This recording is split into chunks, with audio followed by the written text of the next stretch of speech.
Hello বন্ধুরা, রূপকথা চ্যানেলে তোমাদের সকলকে স্বাগত জানাই। বন্ধুরা, আজকের পর্বে 50-60-এর দশকে বিখ্যাত গায়িকা গীতা দত্তের সম্পর্কে জানাবো। তার সঙ্গীত জীবন কেমন ছিল সে সম্পর্কে জানাবো।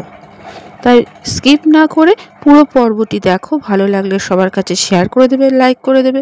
পাশে বেল আইকনটি অবশ্যই প্রেস করে রাখবে যাতে পরবর্তী ভিডিও নোটিফিকেশন সবার আগে তোমাদের কাছে চলে যেতে পারে। বন্ধুরা, গীতা দত্ত 1930 সালে 23শে নভেম্বর তৎকালীন ফরিদপুর জেলায় মাদারীপুর মহকুমায় ইদিলপুরে এক ধনী জমিদার পরিবারে জন্মগ্রহণ করেন।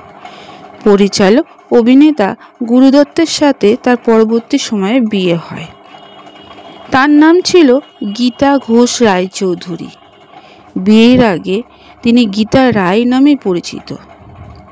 1942 খ্রিস্টাব্দে তার বাবা মার সাথে বোম্বের দাদরাতে এক অ্যাপার্টমেন্টে থাকতে আরম্ভ করেন এবং সেখান থেকেই তার সঙ্গীত জীবন শুরু হয়। গীতা দত্ত যখন 12 বছর বয়স, তখন সেই সময় সুরকার হনুমান প্রসাদ গীতার গান শুনে মুগ্ধ হন। 1946 খ্রিস্টাব্দে গীতাকে ভক্ত প্রহ্লাদের নামে একটি চলচ্চিত্রে প্রথম গান গাওয়ার সুযোগ দেন। এই ছবিতে গীতা কোরাসে মাত্র 2টি লাইন গান গেয়েছিলেন, কিন্তু তার মধ্যেই তার কৃতিত্ব ফুটে উঠেছিল। পরের বছর গীতা নেপথ্য গায়িকা হিসাবে দো ভাই ছবিতে কাজ করে এবং এই ছবিতে তার গান হিন্দি ছবির জগতে গায়িকা হিসাবে তাকে প্রতিষ্ঠিত করে। প্রথম দিকে গীতা ভজন এবং দুঃখের গান গাওয়ার জন্য পরিচিতি ছিলেন। 1951 সালে শচীন দেববর্মনের সুরে বাজি চলচ্চিত্রে তার গাওয়া গান তার সঙ্গীত জীবনের নতুন দিক নিয়ে আসে। তার কণ্ঠস্বরে যৌনতা, পাশ্চাত্য সুরে সহজে মানিয়ে নেওয়ার ক্ষমতার জন্য 1950-এর দশকে লাস্যময়ী এবং ড্যান্স ক্লাবের গানে তাকে প্রথম পছন্দ করে তোলে। শচীন দেববর্মন দো ভাই ছবিতে গীতার কণ্ঠে জাদু প্রথম ফুটিয়ে তুলেছিলেন। তিনি গীতার কণ্ঠে বাঙালি টানকে সুন্দরভাবে ব্যবহার করেছিলেন। দেবদাস পেয়াসা ছবিতে আজ সাজন মুঝে অঙ্গ লাগালে এই গানটি যেমন প্রসিদ্ধ ছিল, তেমনি বাঙালি কীর্তন গানকেও গীতা সফলভাবে সবার সামনে এনেছিলেন। পরবর্তী সময়ে গীতা দত্ত এবং লতা মঙ্গেশকর 1950-এর দশকে দুই প্রধান নেপথ্য সঙ্গীত গায়িকা হিসেবে প্রচলিত ছিলেন। হিন্দি গান ছাড়াও গীতা দত্ত গুজরাটি ছবিতেও প্রধান গায়িকা হিসেবে ছিলেন। তিনি গুজরাটি ভাষায় বিখ্যাত সুরকার অবিনাশ ব্যাসের সুরে বেশ কিছু গান গেয়েছিলেন।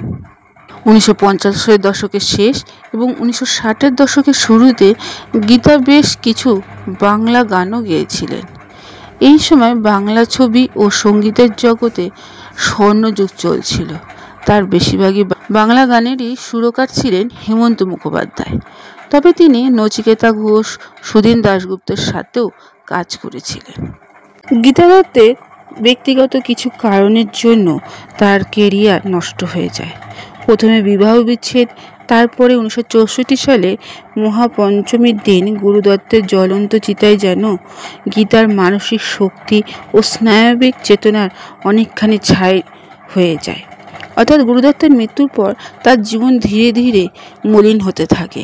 দীর্ঘ 1 বছর নিজের 3 সন্তানকে চিনতে পারতেন না, তবে সুস্থ হয়ে ওঠে সন্তানদের জন্যই। আবার সঙ্গীত জগতে তিনি ফিরতে চাইলেন, কিন্তু বোম্বের ফিল্মি দুনিয়ার স্বার্থপরতার সমীকরণ গীতাকে আর সেই সুযোগ দেয়নি। এরপর চরম অর্থকষ্ট আবার মদ্যপানের দিকে আসক্ত করে গীতা দত্তকে। অর্থের অনটন দূর করতে সেই সময় কলকাতার মঞ্চে গীতা প্রচুর অনুষ্ঠান করেছেন। বাংলা ছবি বধূবরণে অভিনয় করতে বাধ্য হয়েছিলেন। শেষের দিকে হাসপাতালে প্রচণ্ড যন্ত্রণাদায়ক চিকিৎসার ফাঁকে দুষ্টু নায়িকার নেপথ্য কণ্ঠে আবেগ ফুটিয়ে তুলেছিলেন অক্লেশে। কিন্তু মাত্র 15 বছরের শিল্পী জীবনে কেবলমাত্র হিন্দি ভাষাতে প্রায় 1200 গান গেয়েছেন গীতা দত্ত।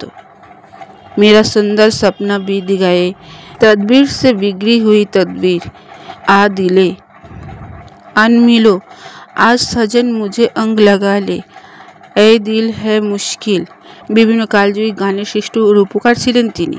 এছাড়া বাংলা, মারাঠি, গুজরাটি, পাঞ্জাবি, ভোজপুরি, মৈথিলি ভাষায় তিনি গান গেয়েছেন।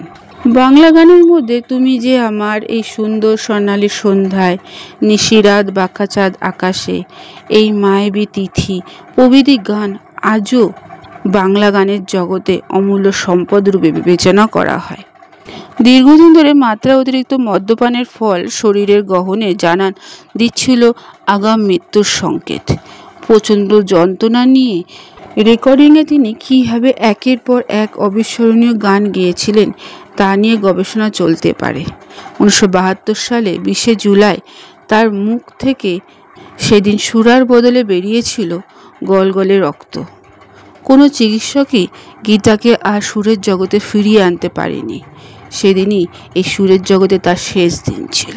বন্ধুরা, আজকের পর্বটি এখানেই শেষ করলাম। এতক্ষণ আমার ভিডিওটি দেখার জন্য ও শোনার জন্য তোমাদের অসংখ্য ধন্যবাদ।